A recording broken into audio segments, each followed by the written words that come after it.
Good morning, everyone, and welcome to another episode of NF2 and You. Today, we're joined by the absolutely amazing Dr. Rebecca Williams, who's a consultant clinical psychologist.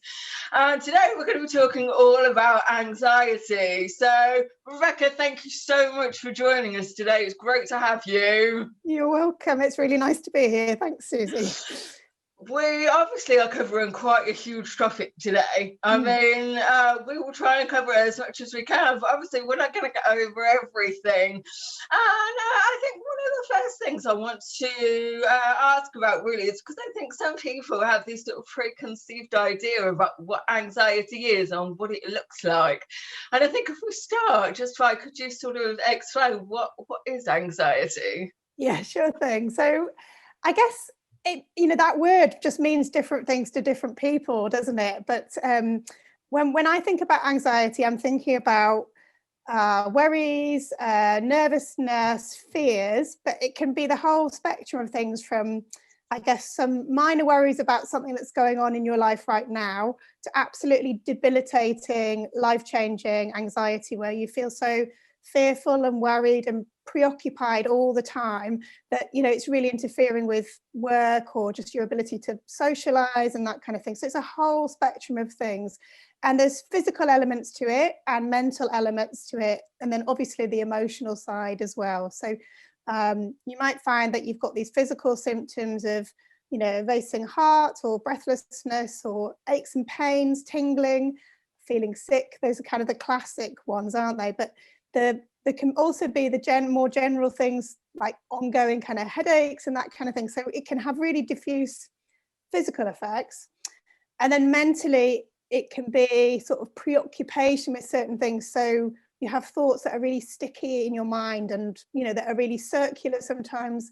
So you get very stuck on certain ideas and thoughts and worries about things that haven't yet happened. So things in the future.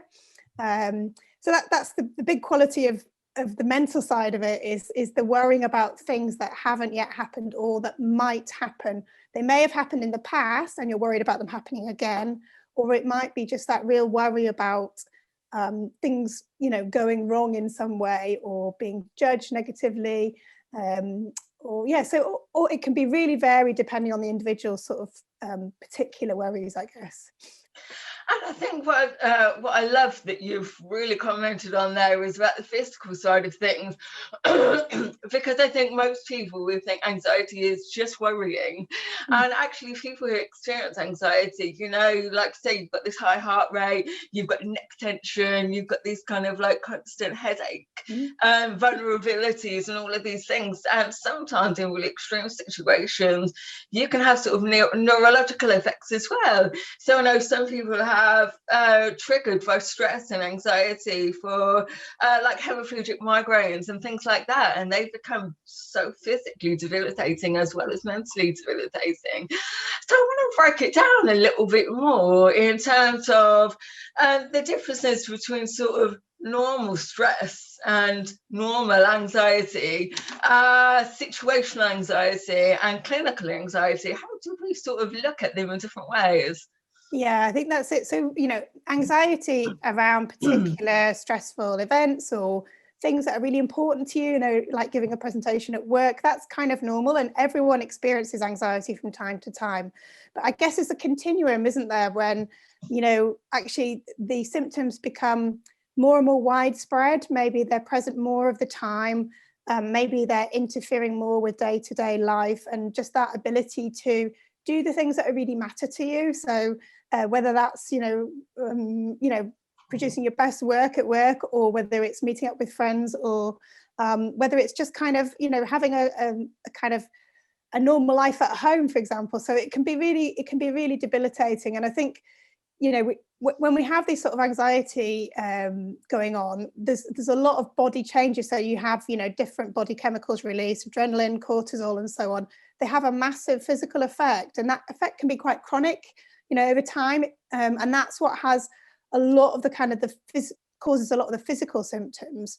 But also you end up with lots of things like muscle tension associated with it. Your breathing patterns change. So the stuff that happens in our body from the chemicals also produces changes in how we hold ourselves, how we breathe, and so on. So it becomes a bit of a vicious circle, and that can mean that anxiety that starts maybe around one particular event or one time in your life where there's a lot going on can sometimes really sort of spread out and become a bit more kind of poking its nose into different areas of your life, because those physical effects are, you end up in a bit of a vicious circle with the anxiety. So when we think about sort of clinical anxiety, sort of these persistent symptoms that interfere with our daily lives, there's a host of anxiety disorders, aren't there? So is that how we determine what's clinical, based on a sort of diagnosis of an anxiety disorder? Is that accurate to say that? I think it really depends what model you're using. So I'm a psychologist, and my viewpoint is more, you know, people's stories make sense. So the symptoms we experience make sense in the context of our life story and the ways we've had to cope with particular situations. And sometimes we cope brilliantly with stuff, and sometimes the way we have to cope in that moment inadvertently leads us into more anxiety, you know, without realizing. It's not an intentional thing. So I would see it from that point of view, that I'm more interested, I guess, in the story, the narrative, the formulation of why somebody's experiencing anxiety. I think the medical model comes at it from a very diagnostic point of view. Do you have this type of anxiety or that type of anxiety? And that is really useful for some people, you know, to kind of have a label or to pin on it. But for other people, it's more helpful to understand, how did I get here? You know, so what led me to this point in my life? So I think both models have validity. My preference is the one where we try to figure out, you know, what happened to you? What were the supports around you, and what were the strains on you, and how did you manage that? And then how did that lead to where you are now? You know, did you end up coping in a particular way that worked at the time, but later on became more of a problem for you, for example? So one of the things that often happens with anxiety is the feelings are so unpleasant and overwhelming, we try to avoid any situation that will recreate that anxiety, but the avoidance becomes part of the maintaining pattern. So it's really understandable that we would avoid stuff, but in the long run, that can lead to more anxiety and the kind of your world shrinking over time, if that makes sense.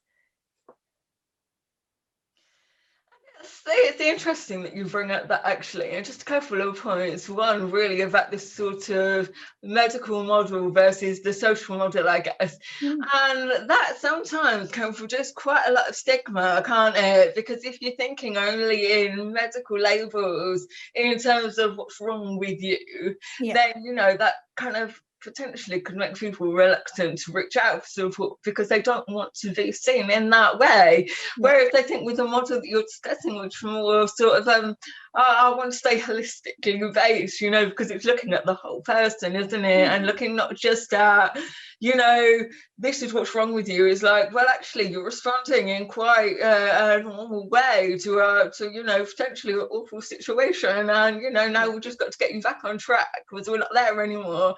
And then leading on to that kind of external threat kind of thing. So, you know, we've talked about worrying about things that haven't happened yet, or avoidance strategies as well, you know.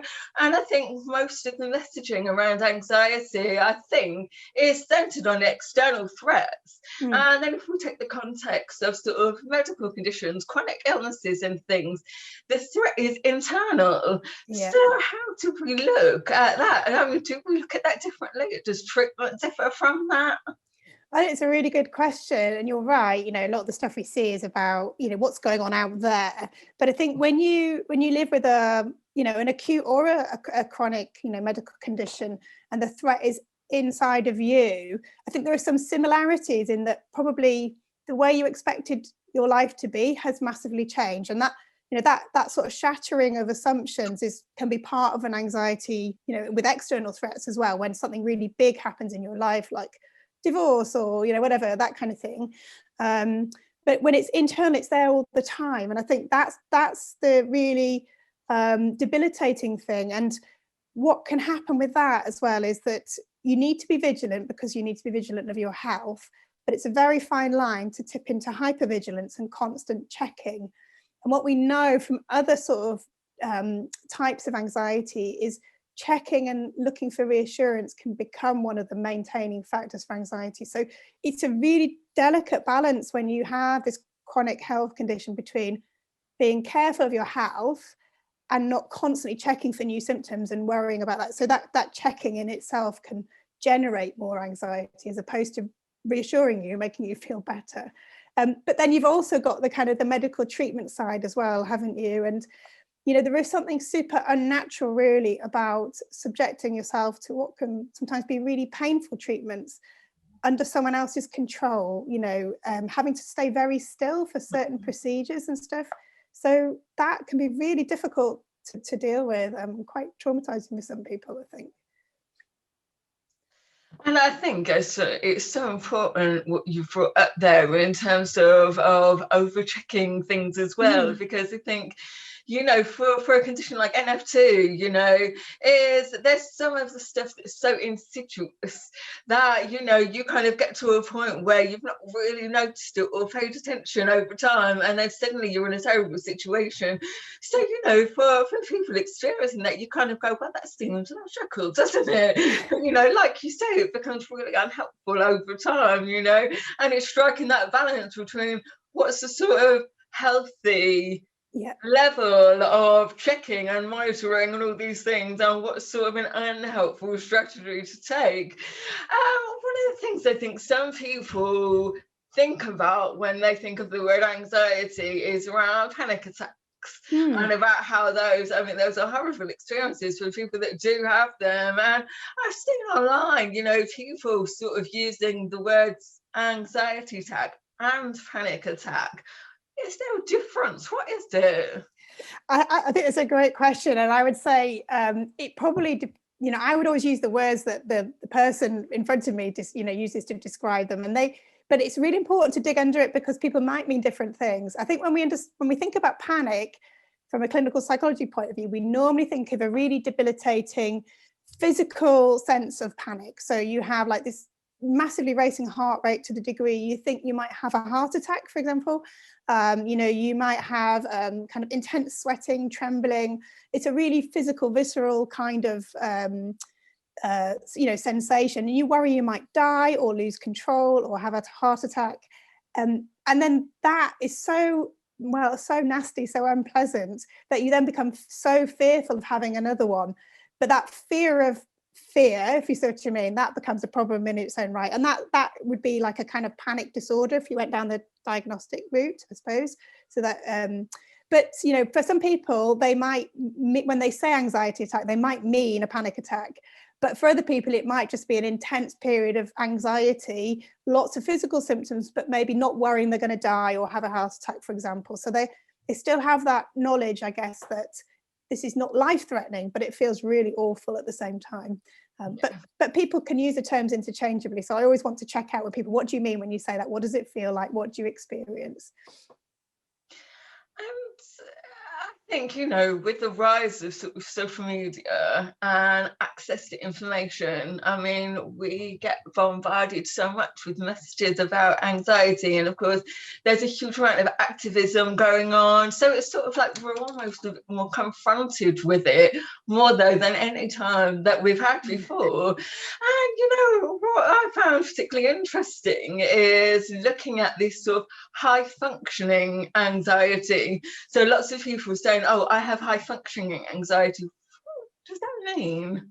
Yeah, I think that's a really interesting one. That's kind of like a newer sort of term that's come into the vernacular, and what I suppose the way I would understand that is these are people often who are outwardly pretty successful, and they're able to manage, so the anxiety isn't debilitating in terms of their life, but often there's a real fear of failure or disappointing people, messing up in some way. And so they're really working so hard to avoid that they're overworking, overstressing, being over nice in social interactions because they're worried about how they might be perceived. So I guess they're avoiding messing up would be kind of the way I would understand the high functioning anxiety. But actually, that's quite adaptive to a point, isn't it? Because it will mean you are quite successful and your relationships go smoothly and so on, but it comes at a real personal cost.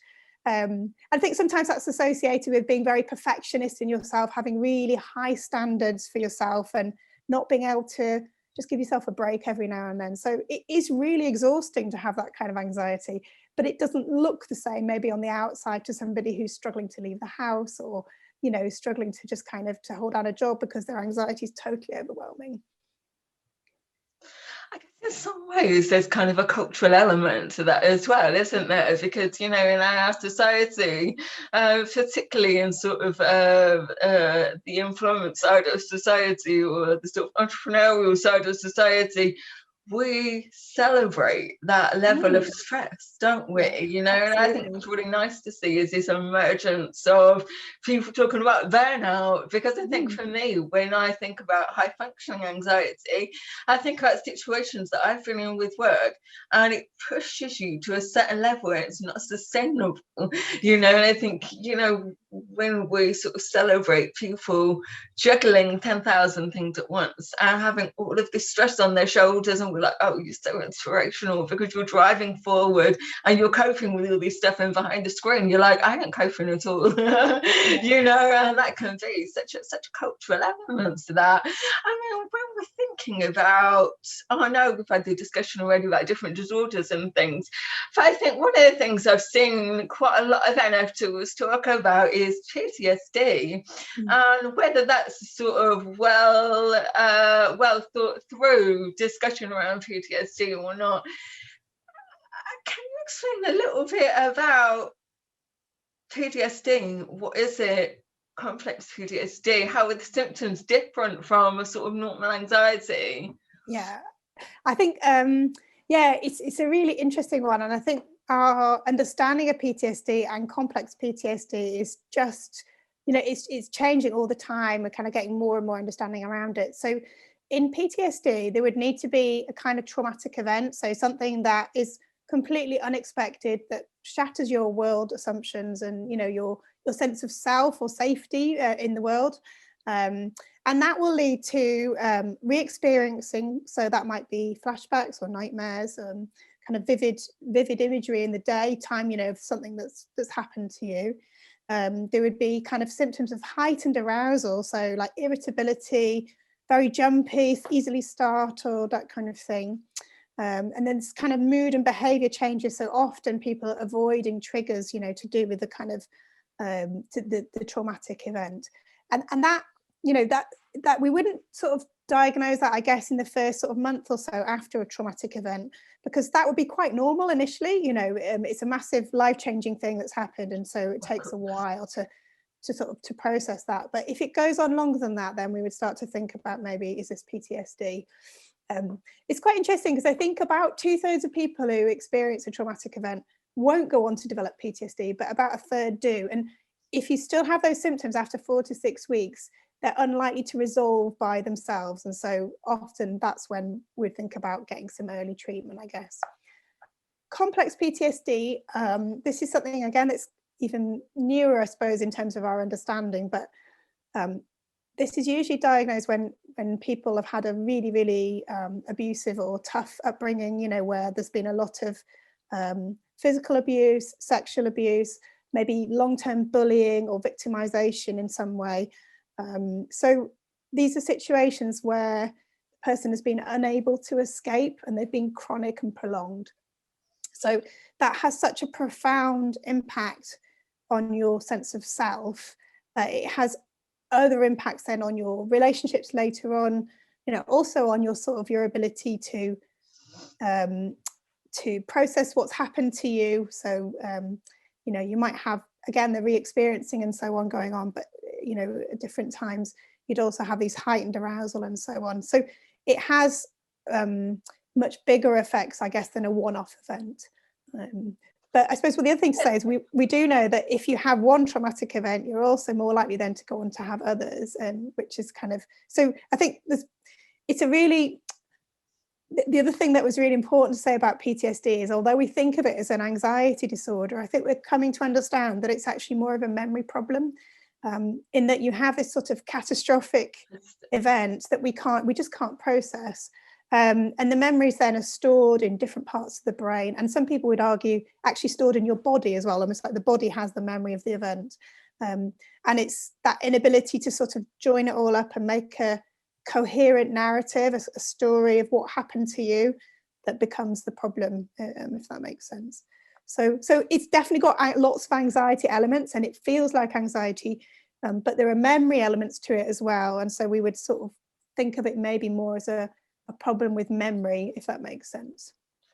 That's really interesting. I mean, myself, I never really thought about it in that sort of context, but actually makes a lot of sense when you think about it, doesn't it? Yeah. And I think what's really important is that point that you brought up there is not everybody who experiences trauma will go on to develop PTSD or traumatic issues as you go along.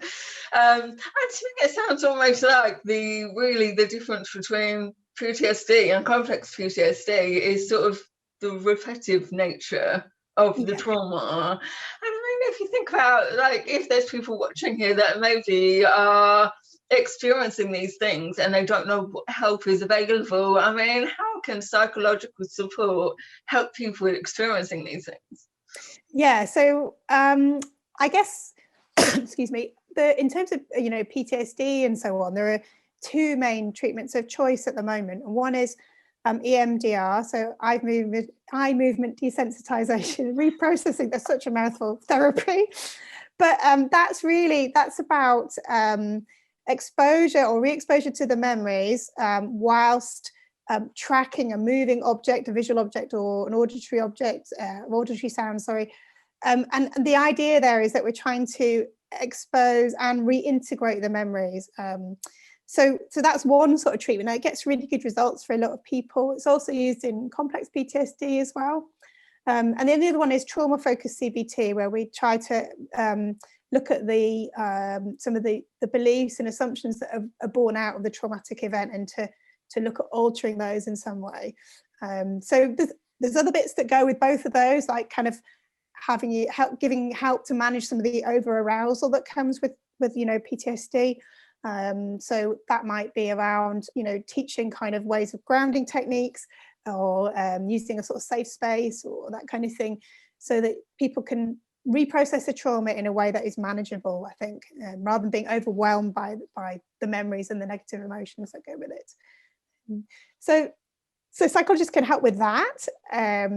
With anxiety as well, again, CBT has a massive kind of evidence base, but there are other therapies as well, which are newer and, again, emerging evidence base. So, for example, acceptance and commitment therapy, and that's, some people really like that as well. And that would be the difference with that in terms of CBT would be about changing thoughts and thought patterns and behaviors. So not thinking positively, but more about trying to introduce doubt around your negative thoughts, I guess, and to behave in ways that are testing out those negative thoughts that you might be having. Acceptance and commitment therapy has this at its heart the idea that we need to be able to respond flexibly psychologically, and so it has a bit where you're looking at what your values are, what's really important to you, bits where you sort of learn how to unhook from some of the thoughts and the emotions that you're experiencing that are really unpleasant, and to kind of tolerate those and commit to doing the things that are important to you, kind of in a nutshell. But so some people prefer that kind of mode of therapy. I think in terms of working with somebody, you want to find a psychologist or a therapist that you trust, that you feel you can make a relationship with, and then to explore maybe what model might suit you. So what we do know is basically it's the relationship with the therapist that makes a big difference in the therapy. So that is super important, not just the model that they might use. And I think you've raised so many amazing thoughts there. I just want to pick a couple of them. I want to talk quickly about positivity, because this is something that I think, when you're experiencing mental health issues and you just want to almost punch people in the face that say, oh, think positively, and you're like, if I could do that, you know. And so sometimes these kind of, again, and I think it's cultural in lots of ways, because we like to put things under the carpet, don't we, you know. And I think that positivity can sometimes be harmful when it's all about that. And then my second thought was around the acceptance therapy. Now, I've seen a lot of literature and lots of discussions around this actually being used very successfully in cancer patients, particularly those getting sort of terminal diagnosis and things like that. And so it's really interesting to see the emergence of that in sort of therapeutic side of things. And then the last point, trust. Obviously, I mean, I think really when you look at any sort of treatment, it's like the underpinning of everything, isn't it? And any relationship, you know, I think for NF2 is you have a clinical team, and they are with you essentially for life, unless you move to another clinic. These people are people who will, you know, work with you on migraines, neuropathy, surgery, all these things, hearing loss, all of it. And, you know, if you don't have that trust base in that relationship on a clinical side, it's horrible, because it'll bring up more anxieties. So I think that trust thing's really important. And I think for some people, maybe some people watching might think, well, I went to therapy and it didn't work for me. You know, I didn't like the therapist, and then they stopped. And I think that all therapists are like that. But I think it's a really important message there to say, you know, anybody you work with, the first one might not work. You know, you might not build that relationship with the first therapist, but go find someone else. I think my point on the back of this is, you know, when we think about the NHS, we think about, and we see it in the news all over the place, don't we, about this lack of funding into mental health and these long waiting lists for people who are trying to seek therapy. And so, I mean, I know you have experience in the NHS as well. Is there kind of a situation where if you're assigned to a therapist, that's the only one you get, or can you request a different therapist? Oh, that is such a tough question, isn't it? And I think, you know, it's really awful, the situation we're in, where there's such long waiting lists. And I guess by the time people have waited 2 years or whatever, they just feel, I'll just take whatever I'm given. But, you know, we should have a choice, and that you should feel that you can request someone else without it being difficult, because there isn't any point if you don't feel you can make a relationship with somebody. There's no point going through it. It's a waste of everyone's time. And that therapist could then go and work with somebody else where there's a better match for whatever reason. It might not be the right time. You know, you might have needed it 2 years ago, and by now things have moved on, and you need something different to what you needed, you know, when you were first referred. So that's also, so I would say always, you know, if you're not sure, always ask for a second opinion. And having, you know, led and managed NHS services previously, I wish more patients would complain. I'm probably not going to be very popular saying that, but, you know, it's so hard as a manager to argue for more funding or for more sessions or whatever you need for the service. And we need patients to have a voice. And I absolutely understand that it gets really tiring, self-advocating. But I think that's one of the ways where we will change the way, you know, funding is for the NHS, because funding decisions are made by people who are very far away from the clinical teams, you know. So please do ask for a second opinion, do complain, you know, do bring it up that you need a service. And I think just one extra point, I know that was an unexpected one, and don't worry, this isn't a question but more of an informational point for anyone watching, is if you find that the NHS waiting lists are too long for you, we're seeing a massive rise in society of charities and organisations offering crisis support, offering discounted therapy and counselling. Some have no restraints on how many sessions you can have as well.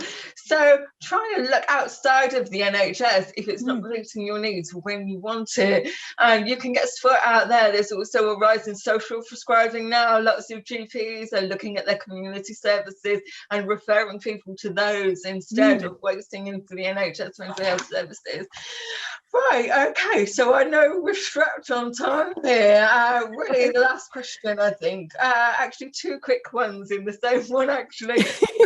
If people are watching this and really, really are reluctant to go to services for psychological support, what ways can they support themselves? Yeah, I think that's a really good question. So there's obviously lots of self-help stuff out there, like Mind has got some good resources. There's Glasgow Wellbeing, so it's wellbeing glasgow.org. They have some really good downloadable self-help resources. You don't have to live in Glasgow to download those, so that's available. If you like the idea of the acceptance and commitment therapy, then Russ Harris has some great videos on YouTube. So if you look out Russ Harris's videos on YouTube, he'll have lots of short snippets that explains a bit more about anxiety and, you know, how you might manage that and so on. I think one of the best things you can do is to work on managing the physical side of anxiety, and that will be learning sort of techniques like diaphragmatic breathing, breathing from the belly, muscle sort of release, so that you're kind of relaxing those muscles. We know that yoga gets some really great results, and I think people have maybe shied away from this before, a little bit kind of hippie or whatever, but actually, you know, there's some nice studies now showing that yoga can be really beneficial for particularly actually for, you know, for traumatic stuff as well, where, you know, the memories are in the body, and if you've got a skilled yoga teacher who understands about the nature of trauma in the body, then that can be really useful. And then Bessel van der Kolk has written a great book called The Body Keeps the Score. So again, if you're thinking about traumatic impact of on your body, then there's some really great stuff in that book there as well. So there's lots of different resources out there. Russ Harris, The Happiness Trap. So that's kind of in terms of the self-help literature. There's the anxiety workbook, again, really, really good. But I think the side where you learn to manage the physical symptoms of anxiety will pay massive dividends. So managing your breathing, being able to sort of get your heart rate back under control, being able to release any muscle tension. That's what I would go with if you're reluctant to think about talking therapies. And, you know, they're not for everyone for sure. So. Brilliant. Brilliant. Wow, I think we've had like so much information in there. Honestly, thank you so much for joining us today, Rebecca. Really, really grateful. If you have any questions on the back of the episode, please feel free to get in touch with us and we will try and bounce those over to Rebecca if you're happy with that. And lastly, that's the end of today's show. Don't forget to check out our YouTube channel, click the subscribe button. Also check out some of our other videos out on there. Take care, bye. Bye, thanks.